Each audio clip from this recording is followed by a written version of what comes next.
Fala galera, beleza? Vamos lá para mais uma análise então a respeito do derby. Para quem gosta de esquema tático, para quem gosta de soluções táticas, de aproveitamento em cima do erro do adversário, de aproveitamento de espaços no ataque, soluções táticas, tudo isso no derby entre Palmeiras e Corinthians que acabou a 3-0 para o Palmeiras. O Palmeiras atropela o Corinthians na Arena Barueri. Foi praticamente um show de com cautela. Aquele atropelo assim com cautela. Vamos jogar um pouquinho, ver o que vai acontecer, a gente recua, vai lá e joga de novo. Mais ou menos assim, Abel Ferreira engoliu o Vitor Pereira. Vou falar sobre isso. Fica junto comigo, dá o like, se inscreve no canal aí, faz a gente crescer aqui no YouTube com análise de jogo, porque esse vocês têm que entender.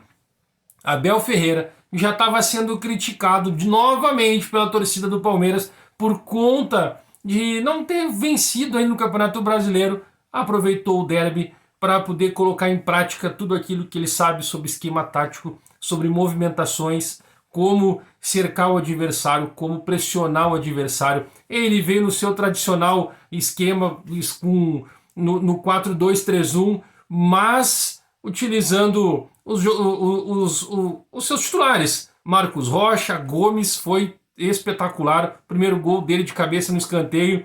Murilo e Piquerez, Zé Rafael e Danilo, Dudu, Rafael Veiga. Meu Deus do céu, Rafael Veiga.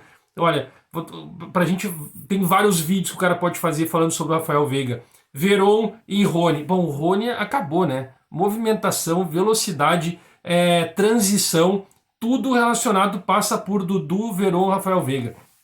Deixa eu falar um pouco do Palmeiras e eu venho para o Corinthians para vocês entenderem o que está acontecendo, o que aconteceu nos detalhes. Porque nesse 4-2-3-1 utilizado pelo Abel Ferreira, na verdade ele atacava, né, nesse 4-2-3-1, muitas vezes no 4-1-4-1, mas quando ele era atacado, poucas vezes, é claro, ele usava o seu sistema baixando as linhas, fazendo os laterais, praticamente usando uns 5 jogadores no meio campo, né, na primeira linha de defesa e 4 no meio campo.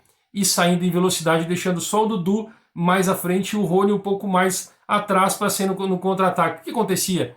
Todos os lances passavam pelo Rafael e ele ou o Rafael ou o Zé Rafael e o Rafael Veiga, exatamente. O Zé Rafael lançava a bola pro Dudu ou o Rafael Veiga tocava pro Dudu, que achava o Rony. O que ele fazia? Todas as bolas eram nas costas, todas.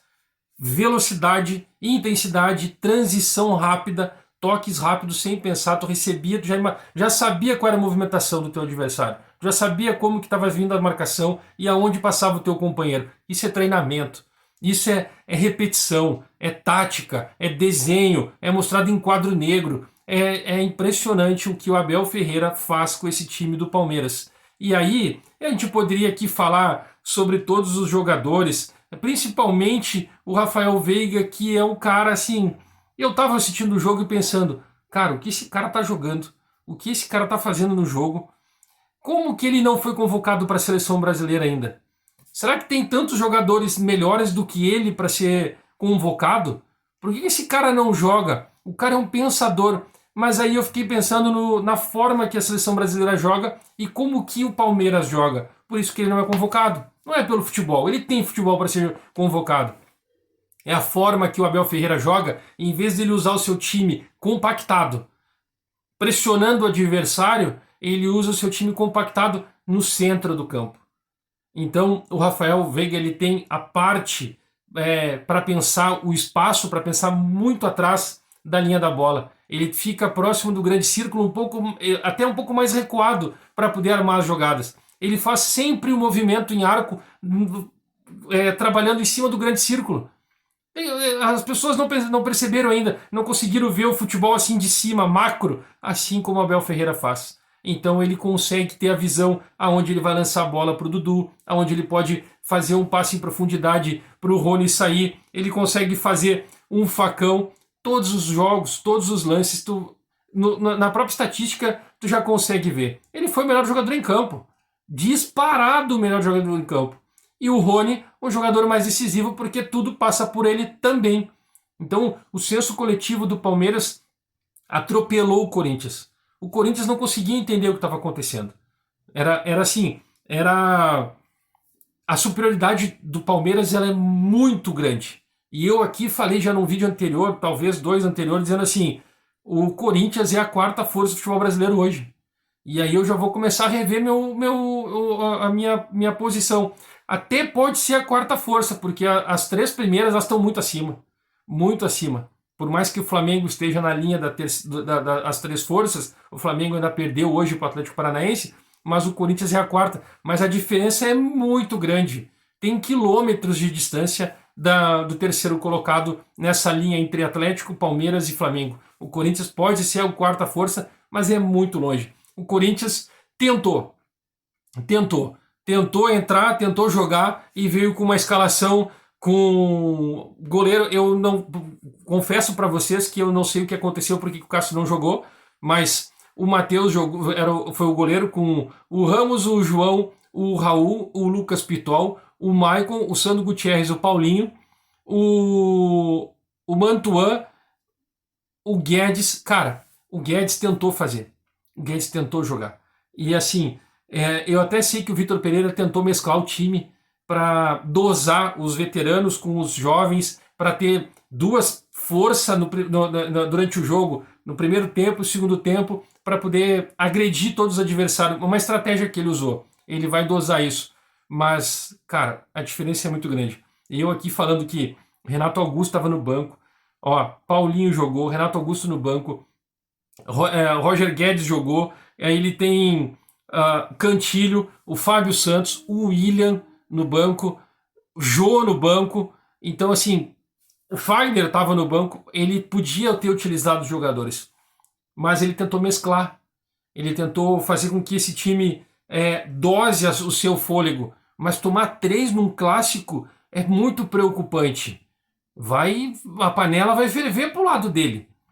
Mas eu entendi. Só que ele não conseguiu ver. Ele não conseguiu ajustar a marcação para segurar os caras do Palmeiras. Os caras do Palmeiras estavam muito bem postados.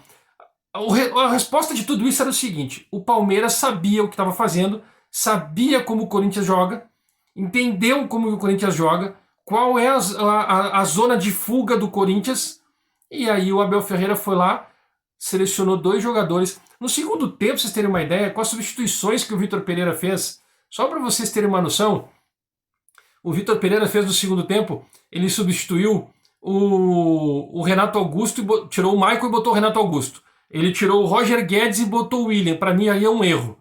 Aí ele podia ter botado o Roger Guedes por meio campo para poder, mais centralizado para pressionar.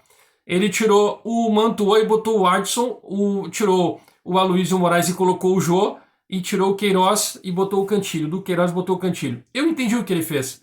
Só que o Abel Ferreira sabia o que ia acontecer com o jogo.